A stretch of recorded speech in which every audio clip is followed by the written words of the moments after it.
You know, it's kind of funny. We don't have too many names of the Pharisees. I'd love to use one of their names and say, you know, old so-and-so, da, da, da, da.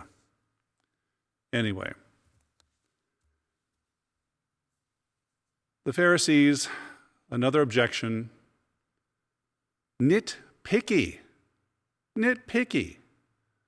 We have to do this because da-da-da-da. We have to do that because of da-da-da-da-da.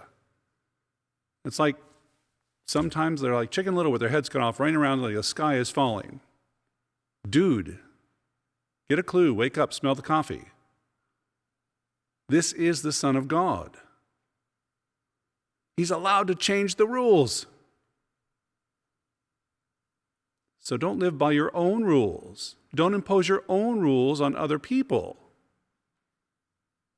Unjustly, unfairly. Now, if it is a just and fair guideline, then use it, especially in families growing up. No harm, no foul there. It's how we learn to be decent members of society. We learn the parameters, the norms, the regulations, and responsibilities. That's a good thing, because we learn how to get along that much better.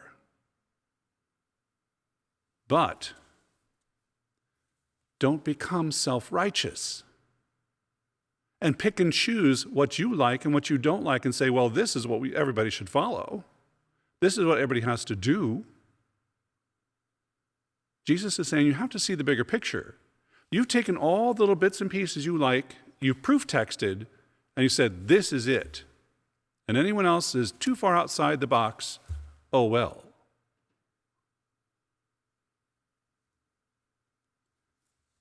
The Sabbath is made for us, to make us better, to make us holy, not to ignore it. Because there are some, and I just know the thoughts, oh, well, good, I don't have to go to church on Sunday. I don't have to flip on the YouTube channel. Isn't that lovely, Father Mike? Thank you so much. That's not what I am saying. All of this is to make us better people. We cannot do it on our own. We cannot do it separately. We cannot do it in a bubble or a vacuum. We live on the same piece of dirt whirling around in space called the earth. We live on it together. We must grow together. We must learn to find answers together. We have seen and experienced so much divisiveness, so much of the Pharisees' attitude everywhere, that it has pervaded our own human hearts at times to a greater or lesser degree. Enough. Enough. Grow up, get over it, and get moving along. Move along together. Understand what Jesus is trying to tell us. That Pharisaical part of our own human hearts, trying to tell us in the 21st century. Yes, it's tough, because we are a people of habit and routine, and we like it. Now, don't mess with my routine, because it upsets my apple cart. It causes me to have to think more, sometimes to second-guess myself, sometimes to make sure of things. Well, isn't that maybe a good thing sometimes? Doesn't it become a good thing if we think outside of our own box and say, oh, well, the world's bigger than just my box?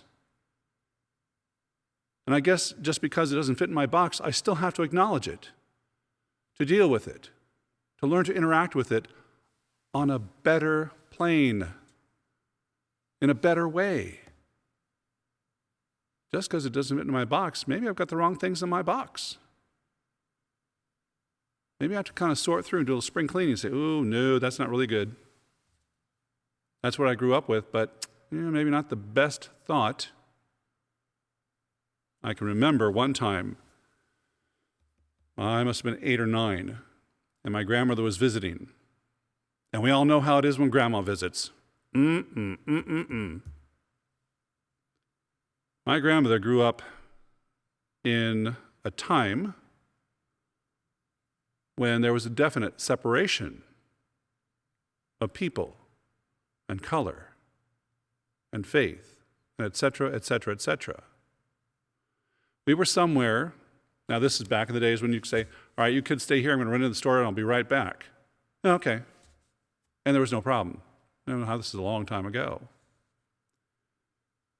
And she met somebody and used a term that just mortified me. It's like, I can't believe she said that. Don't take that in my box. Get rid of that. That's offensive. We have to grow. We don't stop growing unless we choose to stop growing, unless we choose to be stagnant and stale. We must keep growing from point A, that is the moment of birth, till point B, the moment of death. If we stop growing, then there's a problem. And that's what Jesus simply points out to the Pharisees. You're stuck. You're stuck in a rut. You have your little box. And if we don't fit your mold or fit in your box, you don't really care about us. You want to do everything you can to get rid of us. Be careful, because all too easily, you can get rid of God. That's a great challenge among the millennials. Extremely self-centered. Talk about the me generation. That pales in comparison. Remember John F. Kennedy, ask not what your country can do for you, but what you can do for your country. Ask not what God can do for you as like a little dancing Santa Claus on a string, but what you can do for God. What God is challenging you to do, what God is asking you to do today and tomorrow and the next day and the day after that. Grow up. Get over it. Become a part of the thing called life. Understand that we're all on the same planet at the same time together. God forbid that we should have to face some other challenge like COVID-19. But if we do, and we do not stand together in unison as one people, working together for the good of all people, it may be our own undoing. We stand in a moment of time where we can make a greater difference than any politician has ever done in the history of this earth. Because we believe, we have faith, we know that God calls to us in the depths of our hearts. You will do greater things than I have done. Those are the words of Jesus. If you don't believe it, remain self-centered. Keep your little box, put it up on your shelf, dust it off every now and then, and say, that's all that matters. Everything else, meh. Oh well. But if you have any shred in the depths of your human heart where there is the divine, that spark of divine life that calls to you, sometimes nags at you, or me, then the box isn't big enough. The box is too small. Do we even need a box? Probably not. If we cannot take the good in our hearts with us and journey through life, no box or bag or trunk or whatever is going to matter. All of that is just stuff. What matters is what we take with us in the depths of our hearts and live to the fullness for the good of all. And that is not self-centered. It is not one-upmanship. It is not, I'm better than you kind of thing. We live in a time of great challenge, a time of great decision. How do we get over our own self? Self-centeredness, jealousy, whatever it is. How do we get over that huge speed bump and not get high-centered on it and keep moving forward as one people together? You're smart, you're intelligent. I leave it to you. I leave it to you. God has blessed you enough to know what needs to be done for the good of this world, for the good of all people.